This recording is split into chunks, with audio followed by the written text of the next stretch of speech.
നമ്മൾ നിത്യജീവിതത്തിൽ ഉപയോഗിക്കുന്ന പല ഉൽപ്പന്നങ്ങളുടെയും ഒരു പാർട്ട്ണറാകുന്നത് എങ്ങനെയാണ്?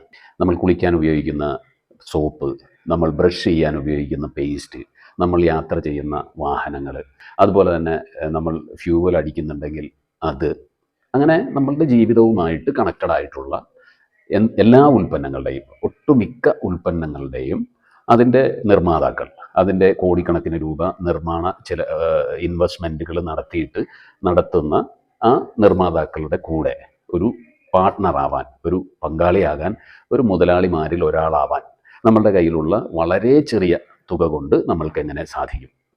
നിങ്ങൾ ഓഹരി വിപണി എന്ന് കേട്ടിട്ടുണ്ടാകും.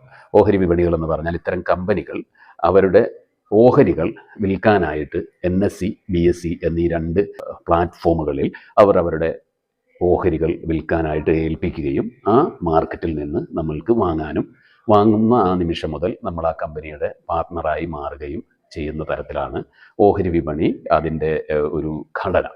അതുകൊണ്ട് നമ്മളുടെ കയ്യിൽ ഒരുപാട് പണം ആവശ്യമൊന്നുമില്ല ഇൻവെസ്റ്റ് ചെയ്യാനും അതുപോലെ കമ്പനിയുടെ ഒരു ഭാഗമായി മാറാനും. കയ്യിലുള്ള ചെറിയ തുക ഉപയോഗിച്ചിട്ട് ഈ ഓഹരികൾ നമ്മൾക്ക് ഓരോന്നായിട്ട് വാങ്ങാൻ പറ്റും. പെട്രോൾ ഉൽപ്പന്നം നടക്കുന്ന IOCയുടേത് ഓരോന്നായിട്ട് വാങ്ങാൻ പറ്റും. ടൂത്ത് പേസ്റ്റിൻ്റെ കോൾഗേറ്റിൻ്റെത് ഓരോന്നായിട്ട് വാങ്ങാൻ പറ്റും. നമ്മൾ ബാങ്ക് അക്കൗണ്ടുകളും ബാങ്ക് ഇടപാടുകളും ഒക്കെ നടക്കുന്ന HDFC ബാങ്കിൻ്റെയും അതുപോലെ ICICI ബാങ്കിൻ്റെയും ഫെഡറൽ ബാങ്കിൻ്റെയും ഒക്കെ ഓരോന്നായിട്ട് വാങ്ങാൻ പറ്റും. അതുപോലെ തന്നെ നമ്മൾ വീടിന് ഉപയോഗിക്കുന്ന ഏഷ്യൻ പെയിൻറ്റിൻ്റെ നമ്മൾക്ക് ഓരോ ഓഹരികളായിട്ട് വാങ്ങാൻ പറ്റും. അങ്ങനെ ഓരോ ഓഹരികളായി നമ്മൾ വാങ്ങുന്ന ഒപ്പം തന്നെ നമ്മൾ ആ കമ്പനിയുടെ ഒരു പാർട്ട്ണറും കൂടി ആയി മാറും എന്നുള്ളതാണ് ഇതിൻ്റെ ഏറ്റവും രസകരമായ, ഇതിൻ്റെ ഒരു അമേസിങ് ആയിട്ടുള്ള കാര്യം. ഇനി നമ്മൾ ഈ കമ്പനികളിൽ പാർട്ട്ണറായി, അതിലൊരു പങ്കാളിയായി, എന്താണ് നമ്മളുടെ പ്രയോജനം?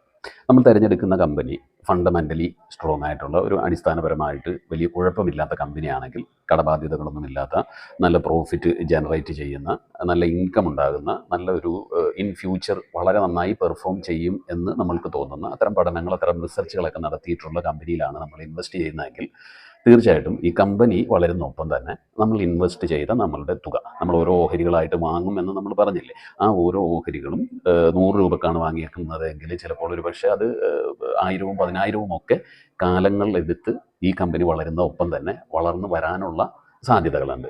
അങ്ങനെ ഇൻവെസ്റ്റ് ചെയ്തിട്ട് ഇൻവെസ്റ്റ്മെൻറ്റിലൂടെ മാത്രം ഒരുപാട് റിച്ചായിട്ടുള്ള ആളുകളുടെ ചരിത്രവും ഓഹരി വിപണിയിലുണ്ട്. ഇതിന് നമ്മളിത് കൃത്യമായിട്ടൊന്ന് പഠിച്ചിട്ട് ചെയ്യുക എന്നുള്ളതാണ് ഇതിൻ്റെ അടിസ്ഥാനപരമായിട്ടുള്ള ഒരു കാര്യം. നല്ല ഗൈഡൻസ് ഉള്ള, നല്ല മാർഗനിർദ്ദേശം നൽകുന്ന ബ്രോക്കേഴ്സുമായി കണക്ട് ചെയ്തിട്ട് നിങ്ങളുടെ ഏറ്റവും മൂല്യമുള്ള, നിങ്ങൾ അധ്വാനിച്ചുണ്ടാക്കുന്ന നിങ്ങളുടെ തുക ഘട്ടം ഘട്ടമായി കുറേശ്ശെ ഓരോന്നായി പല തുള്ളികൾ പെരുവെള്ളമാക്കി മാറ്റിയാൽ ഇൻ ഫ്യൂച്ചർ നമ്മൾക്കൊരു നല്ല മികച്ച നേട്ടമുണ്ടാക്കാൻ സാധിക്കുമെന്നുള്ളതാണ് ഓഹരി വിപണിയുടെ ചരിത്രം നമ്മളെ ഇത്രയും നാളുകൊണ്ട് പഠിപ്പിച്ചിട്ടുള്ളത്. ഞാൻ Nizamuddin, authorised person, acumen capital market India limited. നിങ്ങൾക്ക് ആർക്കെങ്കിലും അങ്ങനെ ഓഹരികൾ വാങ്ങാൻ താല്പര്യമുണ്ട് എങ്കിൽ പ്ലീസ് കോൺടാക്ട് 9846064795. മറ്റൊരു വീഡിയോയുമായി നമുക്ക് വീണ്ടും കാണാം.